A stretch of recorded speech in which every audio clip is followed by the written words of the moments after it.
Over to you, Andy. All right. Well, morning, everyone. Thanks for joining us again today. A good number. So today we've got Tom Freeman from Trevor May Contractors with us. Trevor May have been a supporter of Kent Tennis for a number of years, especially during our LTA awards. They sponsor the Club of the Year 1 to 4 courts and 5 and above. So welcome today, Tom. Thank you. So if we start, Tom, with just a bit of history about yourself and Trevor May Contractors, if that's okay. Sure. So I've been working with Trevor May since 2009. I'm a senior sales and estimator. Many of you might know my father, Tim, who alongside Trevor managed the company for many, many years. Trevor May started, I believe, in the 80s, doing various trades within the tennis court industry for himself and for other companies. He built up the company, and it was made a limited company in 2000.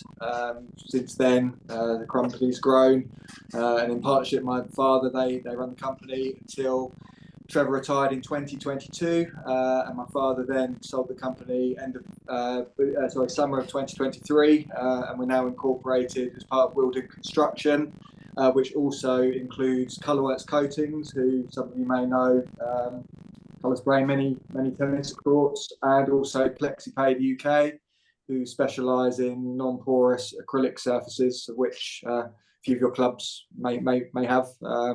Also work with the LTA and some of their performance centres. So it's all changed, but nothing's changed essentially. The personnel, both our contracts manager Gary, who again many of you may know, and most of our staff have remained the same probably since the noughties, if not some of them a little bit longer. So essentially. Things are a little bit different. Trevor and Tim aren't involved anymore, but we're still here and doing everything we have in the past, plus a little bit more now. And of course, paddle, which is taking the UK by storm, is something else that we've been involved with for several years, but particularly in the last 2 to 3 years that it's really taken off, and everyone wants it yesterday. So that's an interesting challenge to throw into the mix. Yeah, no, fine. So the LTA don't sort of recommend particularly, court suppliers as such, but they do recommend that you have to be part of a sort of governing body. Just a bit about that, if that's okay. So we're a principal contractor member of the tennis court division of SAPCA, which is the Sort and Play Construction Association. Essentially, as Andy said, the LTA kind of recommends. They don't recommend companies, but they do suggest that clubs do work with, like ourselves, tennis court members who are part of SAPCA. It essentially gives you a little bit of relief or knowledge that the contractor that's doing the work is doing the work to a set standard. There's various criteria you have to qualify for in order to become a member in the first place. And then that is checked, I believe it's about every 3 years, 5 years, in terms of quality of work, financial standing, feedback from clubs, just to make sure that we are doing the work that should be. And we do the work to a construction standard, essentially. There's various code of practice, of which most of the work we do falls under the tennis court construction, but there's a separate code of practice now for paddle courts, and then SAPCA covers a multitude of sports. So there's football divisions, athletics divisions. So it's anyone who claims to be half decent at building a sports facility is likely to be a member of SAPCA, and it does give you peace of mind. Should there be any disputes, issues, queries you want to raise that you don't feel you're getting anywhere with the contractor, that you're within your rights to approach SAPCA, and they will assist, mediate, and kind of offer some assistance. Touch wood, no one needs to use that service for that reason, but it's just a bit of an assurance and peace of mind that you are having a good contractor doing the work well, and that they're going to be in a position to do the work and not go bust halfway through or anything like that, essentially. Yeah, fine. And also, it does mean, I suppose, from an environmental sustainability point of view, that all your products do get disposed of in the right manner as well. Yeah. So that's kind of an emerging theme, so to speak, but it's important, and certainly we do what we can to recycle where we can. I'll quickly touch on it now. It is something that is an evolving situation, not just for tennis court construction, sports construction, but everywhere. Essentially, there is a demand to recycle as much as you can, and that does have some factors in terms of availability sometimes of the right way of disposing of things, and unfortunately, like most things, it has had a cost implication. So it's one of the emerging factors, so to speak. But it is a case of using good quality materials that are trying to be as sort of carbon neutral as they possibly can be. So one example is asphalts. Now some of the materials that used to be used in the mix aren't allowed anymore, and the temperatures and the CO2 used to create the asphalt is much less than it used to be. So it's generally a good thing. It does put a little bit of pressure on us that the warmth and the temperature in the material when it comes isn't quite as where it used to be. So it does have minimal impacts, but it does just make us have to think carefully about what days and when we do certain trades, i.e. the laying of asphalts. But that's another aspect of it as well. It'd be good. And just getting on to court surfaces. So the awful winter that we've all had, really. Torrential rain, high winds. Everybody's looking for that all-weather court. Yeah. So if you could just sort of go through, the court surfaces, and if there's any sort of newer innovations there. I know we've got clay out there with infill. So just any sort of new innovations to let the there's not been a great deal of change in terms of there's certainly no new surfaces that say Eureka, this is the one you've all been waiting for, 100% guaranteed play or whatever. In terms of, and see a lot of clubs, and normally high on the requirement list is, we need to know that our courts are going to be usable in as much of the year as possible. Really, everyone accepts that if there's a foot of snow on the courts, you're probably not going to be playing for certainly a few hours, if not that day. But generally speaking, frosts, icy conditions tend to be the one which can be a bit of a bugbear in terms of, it's a nice day, but back of the court shaded, it stays frosty all day, and people are just looking at the court. Coaches potentially lose income, matches are cancelled,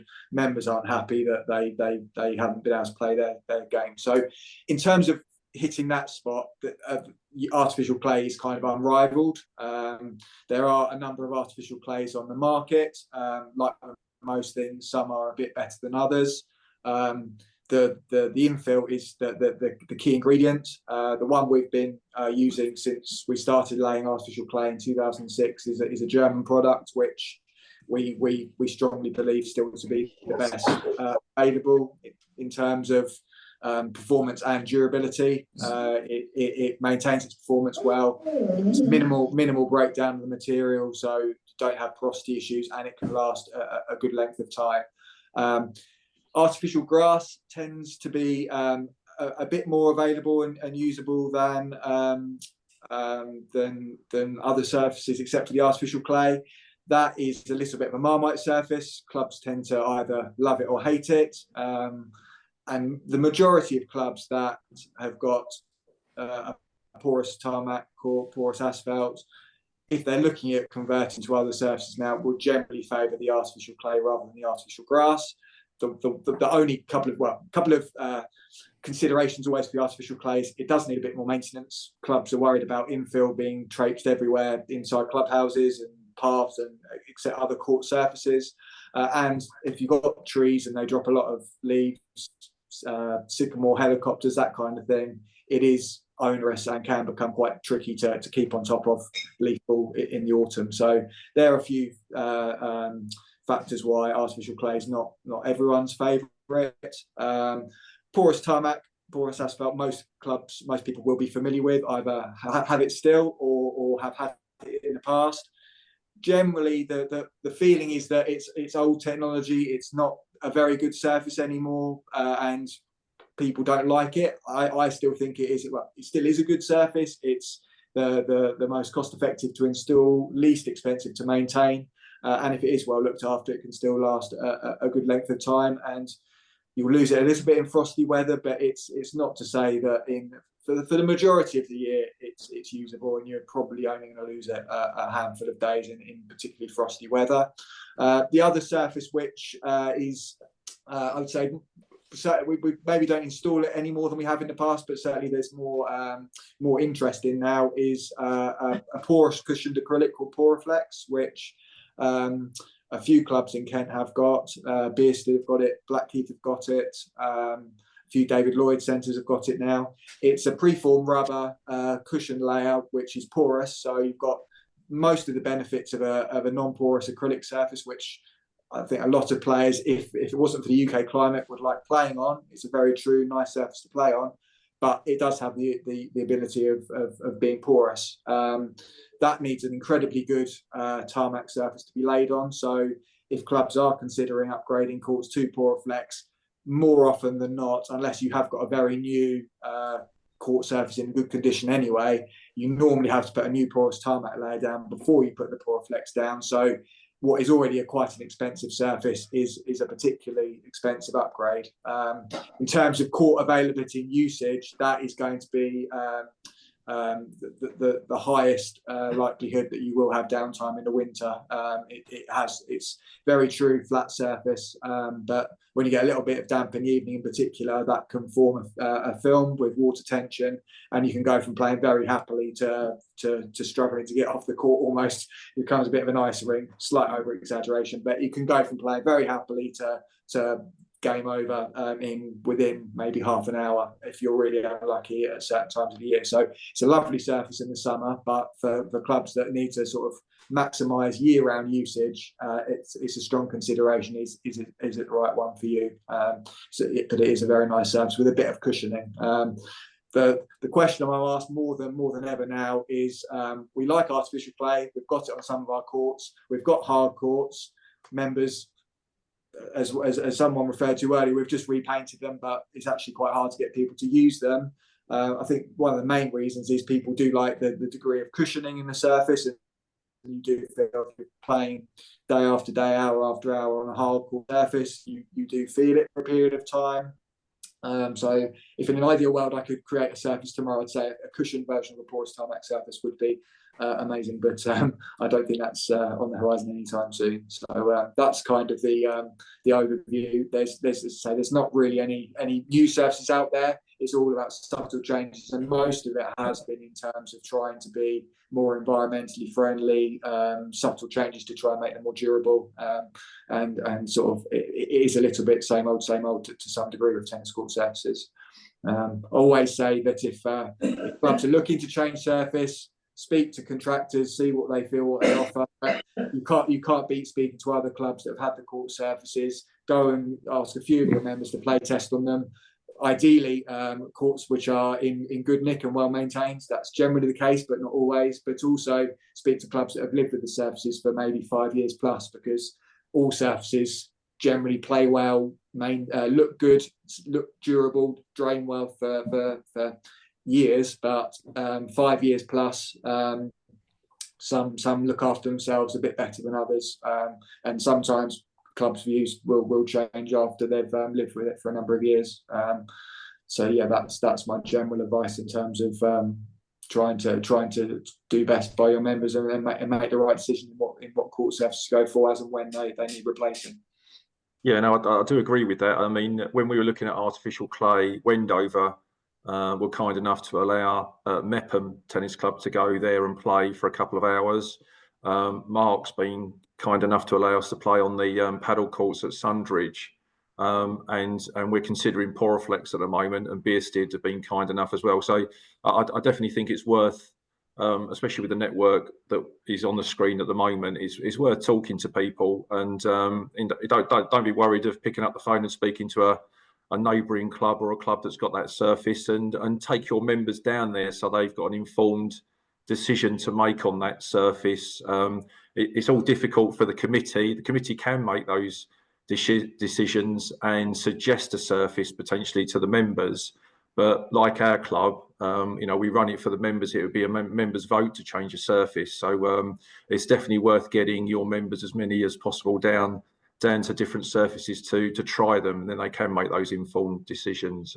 Tom, excellent. And if we can move to maintenance, if that's okay, because obviously once the courts are down, like I see so many clay courts. Once they're down, they look absolutely fabulous when they're down. They're nice, rich and red, and whatever. But talk us through about the priority of maintaining them as well. So maintenance generally for all surfaces, it's stating the obvious, but when you look after anything, it tends to look after you. The way of the world, everything with inflation and everything, inflation is scary. It's going up. Construction, not so much in the last couple of years, but certainly around COVID. Some of the generally construction and tennis wasn't immune from it. Prices were just going through the roof, so to speak. Unfortunately, like most things, prices tend to go up and never down. So maintenance has always been important, but in terms of getting everything clubs can out of their courts and trying to maximise usage and the length of time that they're playing well and before they need doing, maintenance is imperative. There's no surfaces which don't require maintenance. I touched on it earlier, but a porous asphalt, porous tarmac surface is going to be the easiest, least expensive to maintain. Across the surfaces, generally day to day, if you're going to do anything, it's a case of just trying to make sure members pick up their rubbish, pick up any. You'll all know that there'll be club or there'll be members that if they'll leave their balls on the court, they'll leave their the ball, the tins, the lids from the balls, everything. You think they're just never going to do it. There'll be other members that go over and above and will go and clear up other people's bits and pieces afterwards. So every club's got good and bad. A colour spray tarmac court, the recommendation is to pressure clean it at least annually. There is a myth that pressure cleaning for court surfaces is bad. They break up and they do more harm than good. Generally speaking, that if you've got someone that knows how to operate a pressure cleaner, does it properly with some care, and the court surface isn't at the point where technically it's at the point where resurfacing might be required, there might be some minimal stone loss. Early years, you should see literally nothing. As time goes on, a bit of stone loss is expected, and it's not ideal, but it shouldn't be too big a concern. Moss is becoming more of an issue too. So generally, as courts get older, they become more prone to moss. So a moss treatment, leave it a week to 2 weeks, and then pressure clean the surface to remove the dead moss. That tends to make most sense to us. Other operators, contractors and maintenance providers, they will pressure clean the courts first, remove as much of the moss as they can, treat the moss afterwards, and away you go. That tends to be a slightly more cost-effective way because they're making less trips. But if you're trying to pressure clean out live moss, it's more difficult, more likely to damage your court surface. And if there is any moss after the cleaning, they treat it. Okay, the moss dies, but then you've got no process to then remove the moss. So you've got dead moss, but it's clogging the pores of your surface. Courts won't drain as well, and that will act as a substrate for new moss to grow quite quickly. So, that tends to be the logic behind a moss kill followed by a pressure clean. Generally speaking, a colour spray tarmac court at a club will want repainting every 4 to 6 years. We generally in the LTA would be in line with this, say 8 to 10 years for club courts for a tarmac court. Many of you will know that you get several years longer, and it tends to be a case of when resurfacing might be at the beginning of the window, repainting is actually possible, especially if the court's been well maintained and are in a good environment. Porous tarmac courts are particularly prone to trees shading, so they will weather, deteriorate quicker. If you've got overhanging branches, if you can cut them back, subject to any permissions, that stops any sap and anything that could corrode the surface away. You've probably all seen courts, whether you're unfortunate enough to have it at your own place, at other clubs. You'll see areas which almost look brand new, other areas which are really falling apart, and that is really just the trees doing their thing. Porflex courts, tend to be similar to tarmac in that they need a pressure clean, a little bit less prone to moss growth, but it still can occur. Repainting is a similar period, 4 to 6 years. With Poraflex, it's really important you do paint the courts before the rubber gets exposed. Once the rubber gets exposed, it breaks down. You're kind of starting the end process, and you are kind of set for a clock that the courts will deteriorate. Artificial grass, artificial clay courts, rather than the pressure cleaning, it's a mechanical brushing. Again, moss treatments might be required. Again, we recommend they're done before the brushing. Artificial clay courts, if they're well used, which most clay courts are, you tend to find that they're a bit more immune to moss, because running around on it constantly, it disturbs the moss spores. It doesn't get a foothold before players are running around on it. You might find under the net and the very perimeters of the courts where people don't run around so much and literally just picking up balls, you might get a tinge of moss. So it might be more a localized moss treatment. And also things that you can do in-house, especially if it is a little bit of spot treatment. You don't have to wait and think, well, our maintenance contractor's coming in 2 months' time, they can treat the moss. You want to try and hit moss as quickly as you can. So an annual mechanical brushing for an artificial grass court, artificial clay court. Artificial grass, Poraflex and porous tarmac, pretty much, as long as you don't keep the courts free of the rubbish, as I touched on earlier, they then pretty much look after themselves. Artificial clay courts, as many of you will probably know now, sweep the lines, brush the courts after play. We generally recommend after. A few clubs have decided actually doing it before you play works better for them. It's a little bit work out what works best for your club and just do the best for how your club operates. A few clubs might be lucky enough to have ground staff, which can take a little bit of the burden away from members. Some clubs operate, members don't have to do anything. That's a luxury, I think, for members. So trying to make sure that you instill the basic culture of a clay surface from day one is always important.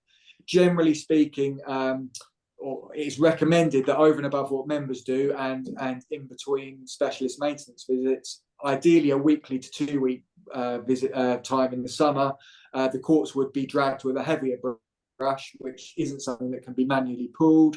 That needs some sort of quad bike mini tractor. We appreciate that that's not something that all clubs have staff to do. Security, somewhere to store the machinery. So with an artificial clay court, to maximise the life of it, if that is over and above what the club can do for any of those reasons, we tend to recommend either a biannual or maybe a 3 times a year specialist visit. So you have 1 major service a year, and then you have 2 minor services, just to keep the surface from becoming too compacted. Because they touched on earlier, look after something from day one, it looks after you later on in life. And all the court surfaces, generally in clubs we would say 8 to 10 years. I think the LTA recommend clubs budget for replacement after 10 years. We generally say budget for replacement after 10 years, but if you do look after your courts, you can get bonuses out of it. Different surfaces, slightly different lengths of times, and much of it would then come down to usage, court setting, and quite how far you want to let the courts go. Some clubs will say we've got 10, 12 years out of it. They're not playing as well as they did day one. Why push things further? We've got the money now. We've been putting it aside. Let's do it now before members start to grumble. Other clubs will look after 12 years and say, bloody hell, they look really good still. Well, let's just do it on a yearly decision. But I think it's really important to be proactive and look and think we're getting close to 10 years. Where are we at in terms of funds? You might want to start having a feel, are we going same surface again? Are we going to upgrade? Are we going to change to a different surface? So you may decide actually porous tarmac was the one for us, and it's not really a backward step. That's unlikely, but you could do that. Get some up-to-date prices, because as I mentioned, inflation does hit figures. A lot of clubs will use installed costs, which 10 years down the line won't be quite the same, unfortunately. It would be nice if they were the same, but they probably won't be. So at least then, if there is a little bit of a gap between what funding you've put aside in your sinking funds based on initial expectations, you can work out a way of bridging the gap. So then when the time does come that you really think now is the time we want to resurface the courts, you know you've got the money, you know what surface you want to go for. And then really it's a question of finalising costs, deciding on a contractor, and deciding when in your calendar the right time to do it is. It's a little bit different now than it used to be. It used to be very much the rule. Summer holidays were absolute peak time. Everyone wanted work done in summer holidays, schools and clubs, because the work tends to be a little bit quicker, less downtime through weather. It's changed a little bit now in that summers are a very popular time. Clubs generally would love more courts, so the last thing they want to do is middle of summer lose courts. So I would say March, April, May, and then September, October tend to be almost more peak times now, and July, August is still very busy for us.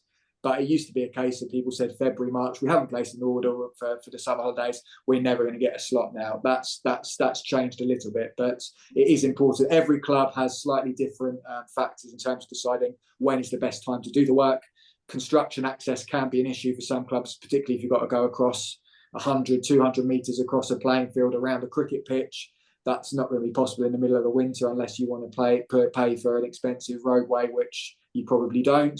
So it's a case of just knowing what windows of opportunity you have got, both in terms of minimising inconvenience for the club. There's never going to be a convenient time, but also what works in terms of the contractor doing the work. They're important factors, and most of the time the people I see are well aware of that. They know what they want to do when and leave enough time. But you always get a few people that think, oh, we want to do it in November because that's when our courts are quietest, and you think, well, I'd love to do it in November, but you can't get within 200 metres at that time of year, and you're just not going to get a good result. It's better to wait till the following spring. So it's good to have as many of your ducks lined up as you can, so that you don't then fall foul of either the cost for the project or the time and lead-in times. Certain surfaces will have longer lead-in times than others. Generally speaking, most surfaces are available within 4 to 6 weeks, and generally speaking, that it tends to be a similar amount of time for lead time. Might be lucky sometimes of the year we can start within a week or two. Other times you might be looking at 10 to 12 weeks. So that tends to be the sort of the spectrum. So there's quite a few factors to just think about in terms of that. But to say, most clubs I see do some maintenance. It is always a case of, do you spend a little bit more on maintenance? Sometimes you think that the cost can be quite high, and you think, well, what do we actually get? The courts look the same afterwards as they do. But especially with surfaces like the artificial clay, you might not necessarily see what investment you're putting into maintenance until 10, 12 years in, and you think, oh, they're still draining well, they're still playing really nicely. We're expecting we might need to replace them soon, but they look really good still, and you can get a few more years out of it. So it comes back to be a good investment further down the line. So getting the balance right is an important factor, and I think certainly some clubs might want to go away and think, oh, actually we could do an annual visit rather than a visit every year rather than every 2 years. And some clubs might think, oh, actually it would be better if we do have the courts maintained twice a year rather than once. That they'll last longer, and they generally will look better and play a bit better as well. So it's not just a longevity thing; it's a member's experience as well. So quite a lot of food for thought maybe in there. Yeah, the LTA venue toolkit has got a sinking fund calculator on there, so it's all worth looking at that. But sharing that with Tom this morning, Tom, you thought that was a bit light, didn't you? Yes, yeah, I would say so. If you were to go on this, I think having seen the emails that we're going to myself, Jansen, that's where I think a link might be being sent out to clubs, so you're aware of where it is. If you were to click on the link following this and put in, I think very quickly you can put in how many courts you've got of each surface. It's a 10-year plan, and it will tell you how much you should be putting away for each court surface each year.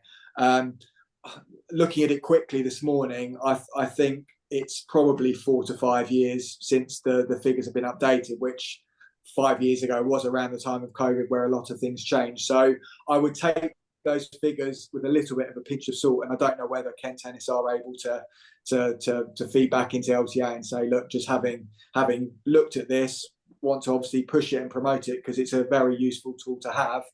they might want to just look at their figures and update them slightly. So and it's happy to discuss indicative budget costs with anyone. Obviously, if it's a club I've been to and have a bit more of a knowledge of your court and situation, I can be a little bit more exact. But if anyone is thinking of wanting to start a sinking fund, or they think we're year 8, we've got this amount, can you give a very rough figure for what it would be to replace like for like or to upgrade? I'll be more than happy to give you a very indicative figure fairly quickly, just so you can at least have a starting point, because a lot of some people do just think we've got no idea, is this 10 quid or is it £1 million? We just don't know where we're even starting at. So and as I said earlier, it's nice to know what surfaces there are and what your club might want, but to be realistic, sometimes some surfaces are just cost prohibitive for clubs at that time. There's no point telling your members to go and play on a nice Poraflex surface and your members come back and say, we love it, we need that, give it to us.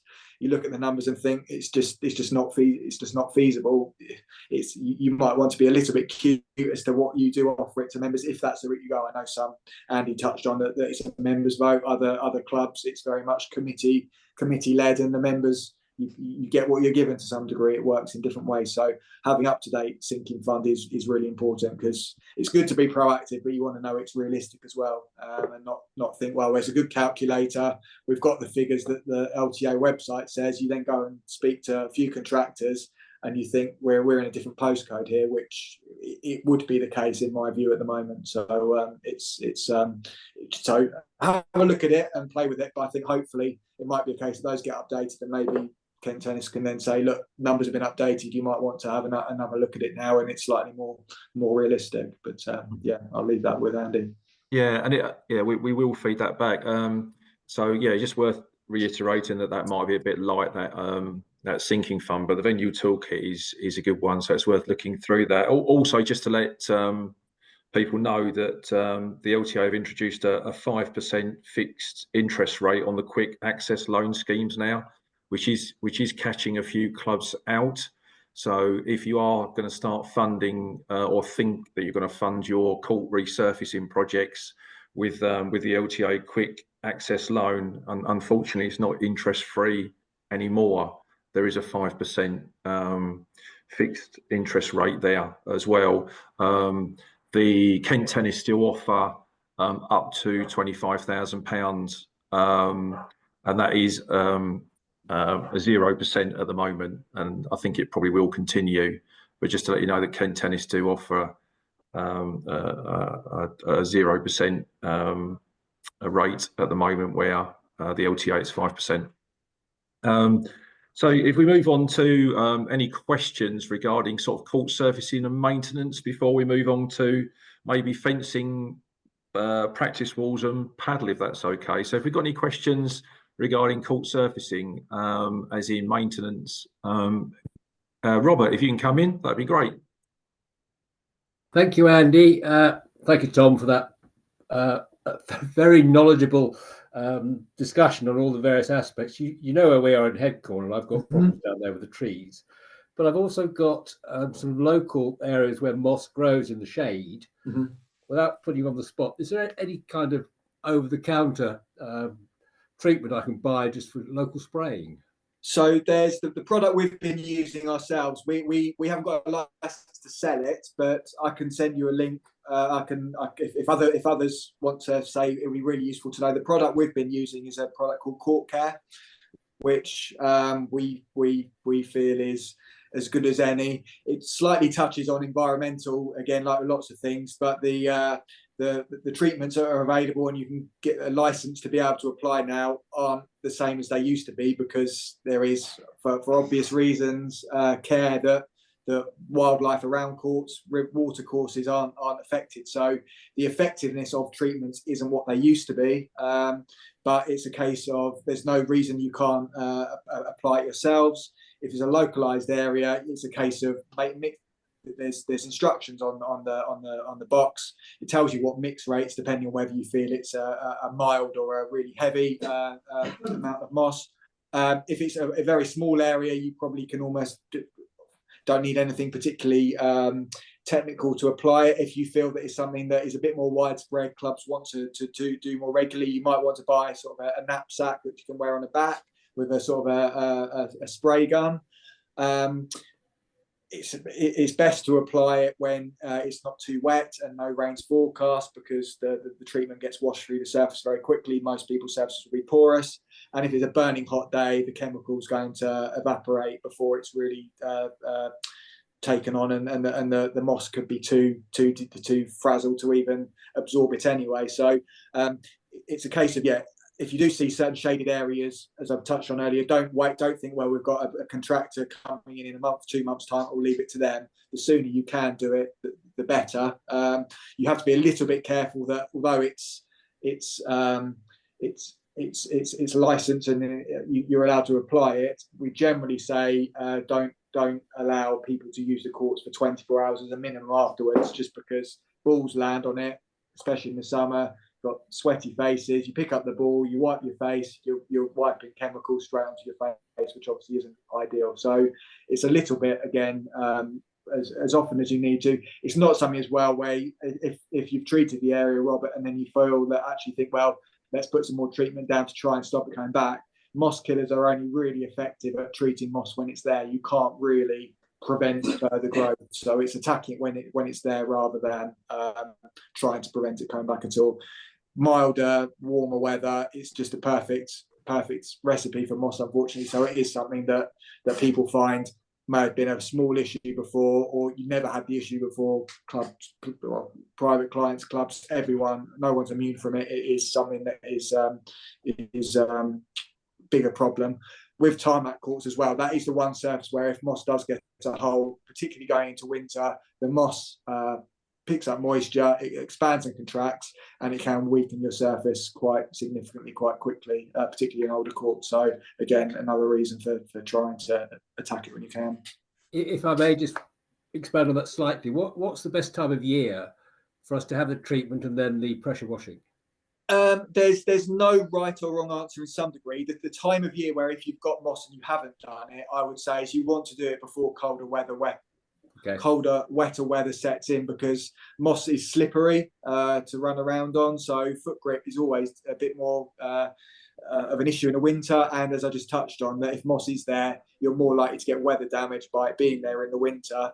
But that's not to say that if you've got moss in March, April, you think, oh, Tom said, let's apply it in October, we'll wait till then. So it's a little bit when it's there. So if you feel you can get away with it once a year, after leaf fall is quite a good time, because then any leaf debris which has broken down, the pressure cleaning removes it from the surface. Other clubs find that go through winter, courts aren't looking in their best shape. We want courts to look really smart, ready for subs renewals for summer events, and so we get a lot of maintenance work sort of for March, April, as soon as the mild weather kind of resumes. So it's least effective probably in the winter months, because the moss killer isn't going to be as effective, and pressure cleaning, obviously, if it's a really cold day, you want a tennis court, not an ice rink. So we have to somewhat take a view. But again, you could, as I said earlier, if it's too hot in the summer, you can find actually the weather's too nice to do the moss killing. So there's a bit at both ends. So there's no right time as such. There's more times maybe to avoid, I would say. Okay, thank you very much. Mark, and then Emma, if that's okay. Yeah, hi Tom. I appreciate that what you've said about length of use of how long you get out of a clay court. Yeah. We've got a bit of problem, which I'm very appreciative you're one of your colleagues is coming out to have a look at this week. We've had some clay courts down for around 6 years, and last year we started getting the court was bubbling. We started getting gaps, which I think one of your colleagues came and fixed. Now the court, as of last week, is now totally unplayable. It's just full of holes and bubbles, and the next court to it is also starting to be the same. Yeah. The reason we were sort of given was this is due to the extreme temperatures in March and April, where we've had really cold nights and very hot days. I'm just a bit alarmed by that, because it seems to be the way of the future. Yeah, so it's something that what club are you? Sorry, just so I know. Sorry, Sundridge Park. Sundridge Park. Okay, so I saw your courts. I saw Joe a couple of weeks ago, and so I'm aware of it. it's not something that is an artificial clay across the board issue. It's the product we do, and for a particular era, which was 2016, where your courts were laid. There was an issue with the backing, and so it is more prone to extreme temperature changes, so to speak. So you get very cold weather overnight. It then turns very hot very quickly with the sun, and all artificial grass, artificial surfaces, artificial grass, artificial clay surfaces will move in temperature changes. But the rate at which the surface warms up and it moves is it's been moving, and it gets to a point, and I think in your case around the baseline, where you've got glue and tape. It's a fixed point, nowhere to go, and something has to give. So it's not something that you've got older artificial clay courts which haven't got the problem. It's a very small number of courts in a very particular era, really, that have been affected. So we've done over 500 courts ourselves, and there'll be hundreds of other courts for other people. It's not something that that when the time comes that the courts are replaced, where you think, oh, this is going to happen again. It shouldn't happen again. It's a particular batch, essentially. Oh, is it like a batch issue? Yeah, essentially is, to keep it simple, and because it's quite specific, and it does involve that. It's not something that every artificial clay surface ever laid is going to be prone to. Essentially, it's a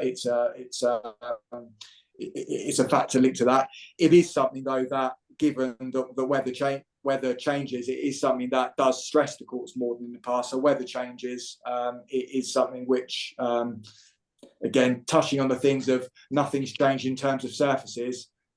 What's available, the recipes to make surfaces, they have to be tweaked a little bit to suit climate changes and everything. So it's known that there are bigger changes in the weather patterns now, and so carpets have to be made and stress tested to make sure that you do the right maintenance, you look after the courts, and then before their time, the courts are suffering for other reasons. I think those courts are nine and a bit years old. The ones. Oh, they're 9, are they? A little bit older, yeah.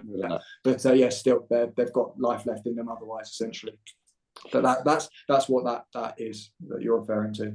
Okay, I appreciate you finding time to come out. Hopefully this week, because the members are giving me a lot of ear-roll brushing. I'm sure. Okay, Emma, do you want to come in now? Yeah, thanks. I mean, this might sound like a fairly obvious question, but any top tips on how to identify when we should be thinking about resurfacing other than just time?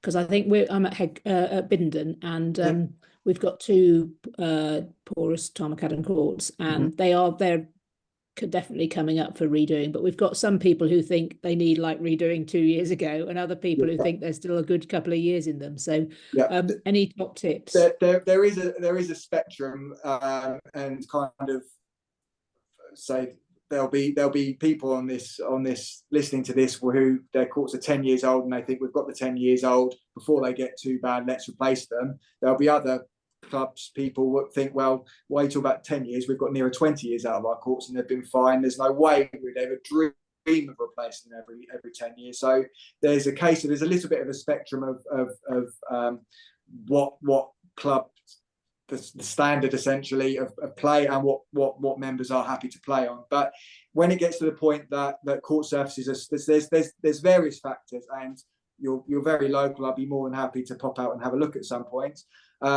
But it's a case of, if the courts are particularly slow to drain, even with regular pressure cleaning, that they just don't drain so well.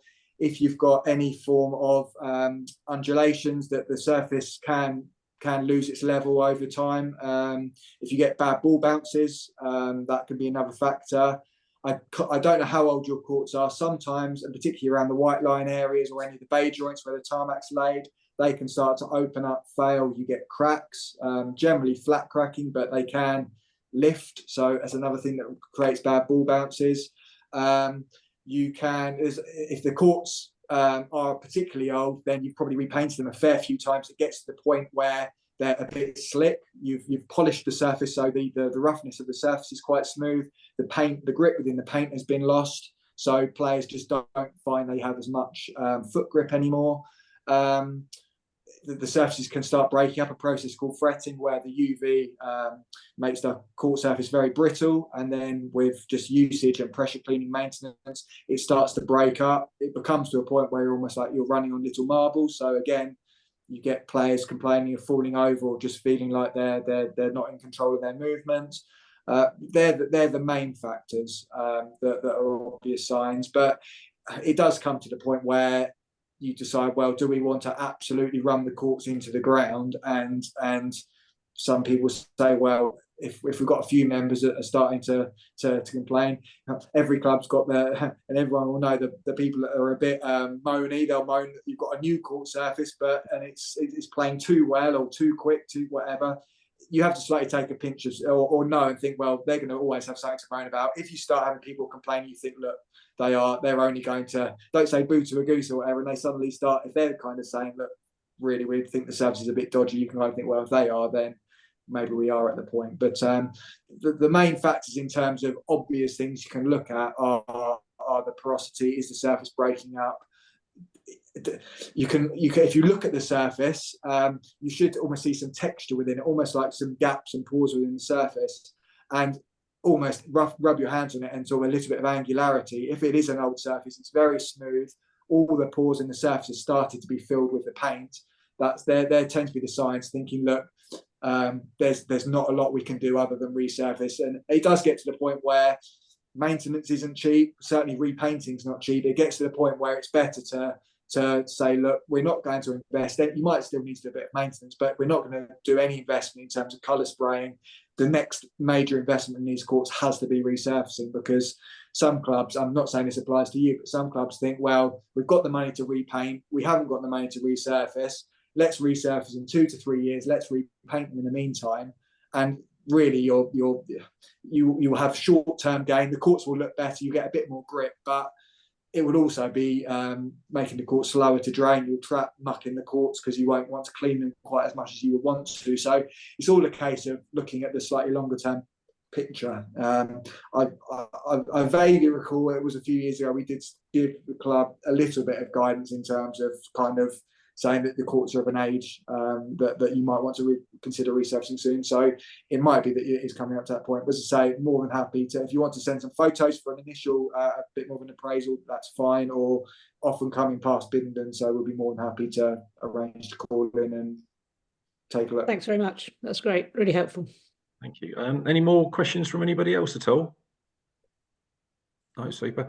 It's also just to let you know that, again, quick access loan scheme with the LTA.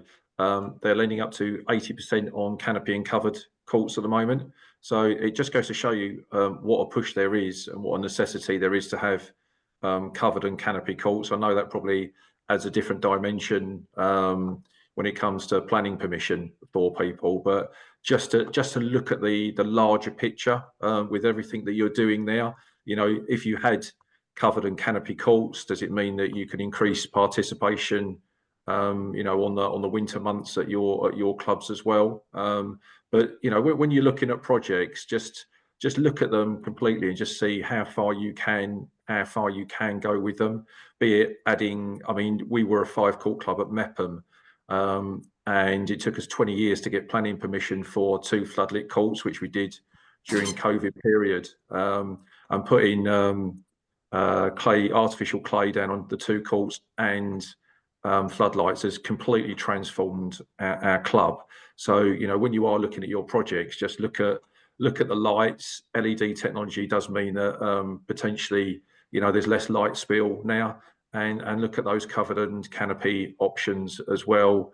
You know, I do appreciate if you're in the countryside, it's going to be difficult to get covered and canopy courts, but you know, it doesn't mean that you won't get them at all. But just look at the larger projects. You know, think big, and then you can always scale it back if the funding from Sport England, the LTA Foundation doesn't come to fruition, basically.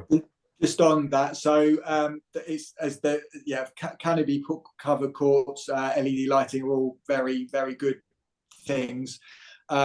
the one thing with LED lighting just to bear in mind is that it is the way it's going, and a lot of the time we get asked and say, well, we've got lighting now, it's old. We've just been told we can upgrade straight to LED, take the lights off the top, put new lights on, and that is generally the case. It's always important that LED units are generally quite heavy. They are improving to some degree, but the wind loadings are different. The loading just on the column is different. Columns do have a shelf life. The last thing you want to do is to upgrade to LED and then find that your column's on the floor after a week, the first gust of wind, because it was rotten at ground level. So it's always important to check. Depending on the height and the position of your columns, LED is much more directional. So you can find, especially if you've got lights which are a bit old and so haven't got the power they once used to, you can lose 40, 50, 60% of day one light. So if your members are used to playing under the lights you've still got, it's not going to be great, but they're used to it. To then have LED lights in certain positions, if you've got corner lit, low level, it can be blinding to the point where it is better to actually look at the bigger picture and think, look, we're investing in the future of these courts. The payback of the LED will help. You might want to look at column positions, and is there a better way of doing it? That then in turn leads into to when you do it. You don't have to do the lights when courts need resurfacing, but in some instances, we've had a few times where clubs have been kicking themselves that they've resurfaced courts, and then a year later they want lighting done, and you're damaging the surfaces, or vice versa. The lighting's done, and then generally speaking, lighting before surfacing is better, but it works out more cost effective if you have got to put any groundworks in the court to do it when you're resurfacing. So again, lighting and court surfaces do have an interaction, and it's worth looking at the bigger picture. If courts need resurfacing and you think we want to add lights in 3 years, you might want to at least have a lighting layout. So if there is anything you need to do in the ground, you do that. So it is then literally just put the columns in, have column sleeves and all the ducting in place. So that's that. If you are looking at canopies and covered structures, generally speaking, you do need a decent sized court. So, and you've also got to just weigh in if you've already got lighting, depending on the type of structure you have. Some of them that you can have floodlights up and it lets the light through. Others you need lighting within the unit. So if they're going to be up in the winter, it's when you need lights the most. You just got to consider if they're floodlit courts, you've just invested in lighting and you've got small courts. It'd be a nice idea to have a covered court, but it's a nice idea, but it isn't for everyone. If anyone was lucky to be positioned, have some land, think we want new courts, that's the time to maybe particularly think about, are we likely to get planning? Do we want to look at an air hall either now or at least doing the ring beam, the infrastructure to do it in 2 phases? But that's the kind of thing. Planning's difficult nowadays, so you certainly don't want to invest a load of money and then find that you can't get planning for it. I think there are better uses for that money. So they're nice ideas, but they do definitely think of everything and make sure you're not going down a path that isn't going to actually end up where you hope it is.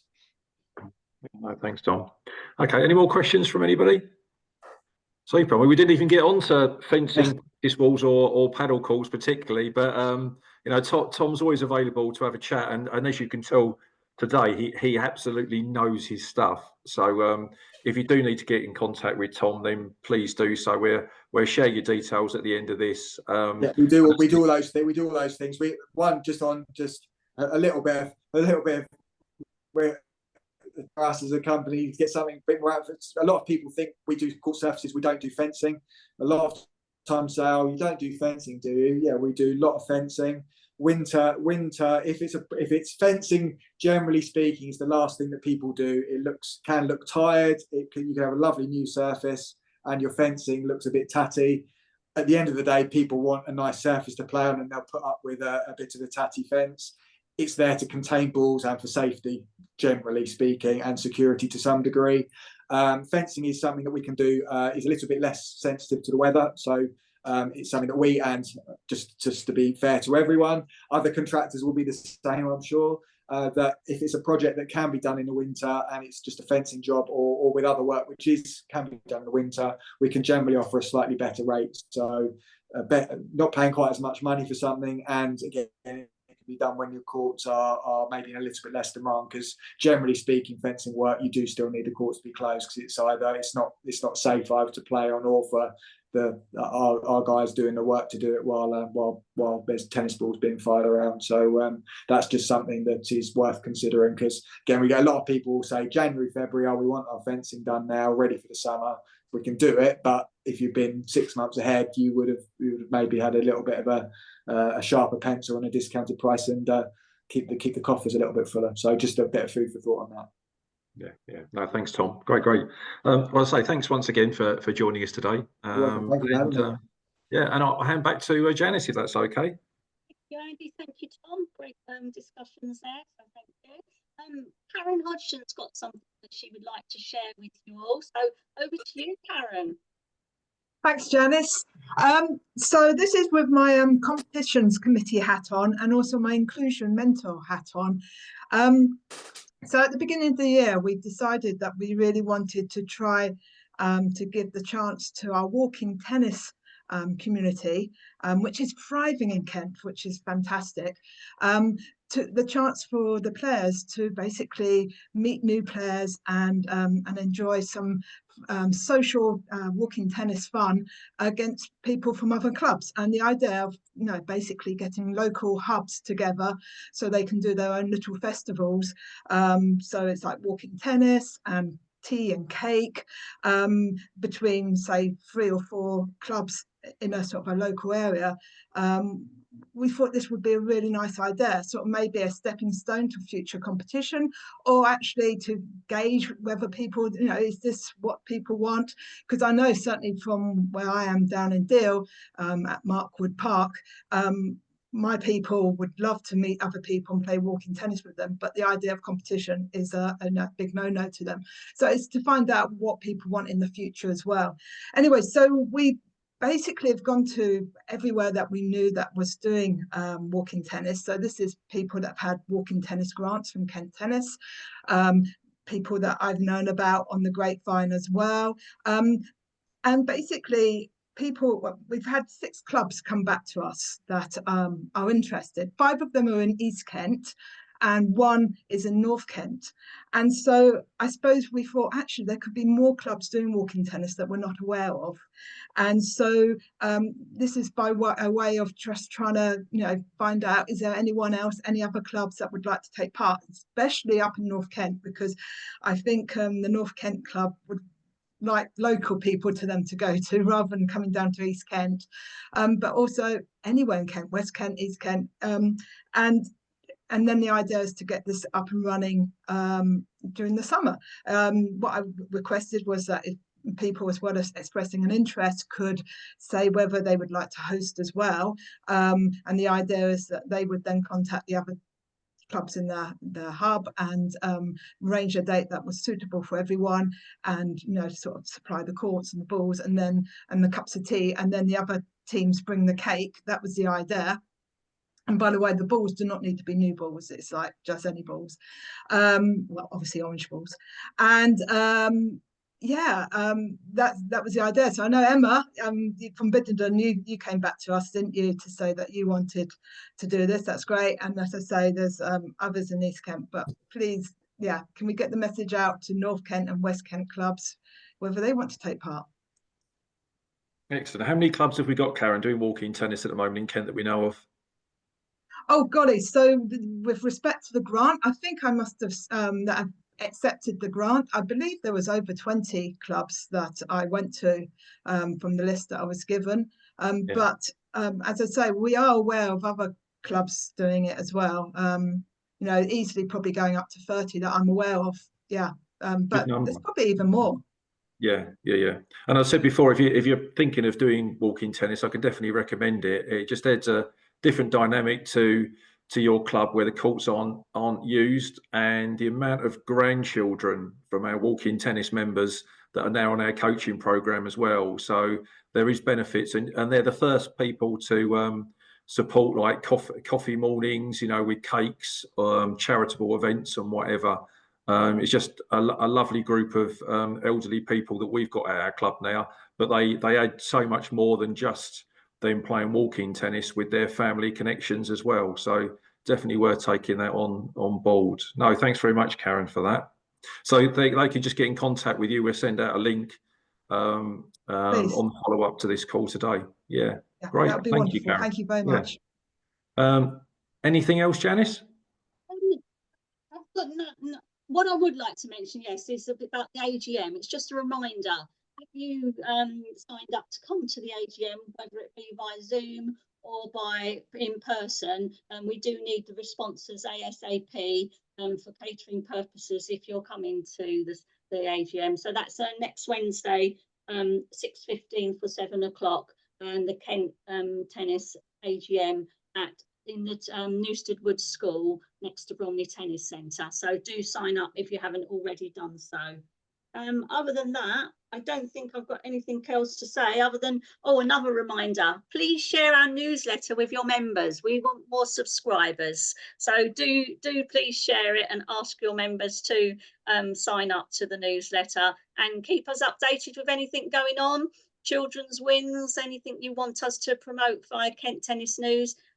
Keep sending in your stories. So thank you. The AGM's worth attending. I mean, have your say, you know, within Kent Tennis, and you know, we'll feed you as well. So please do come to the AGM. Yeah, that's great. Our next meeting we've got lined up is the 13th of May. The date will be in the follow-up email, so you don't need to worry about making too many notes. And we've invited somebody from Pickleball England to come along. They haven't actually named who's coming yet, but they have advised us that they will be able to send somebody. So that's our next Zoom in May. So we look forward to seeing you all again in May, and do keep in touch if you need us. Thank you. Super. Thanks for attending today, guys. Thank you. Thank you. Thank you.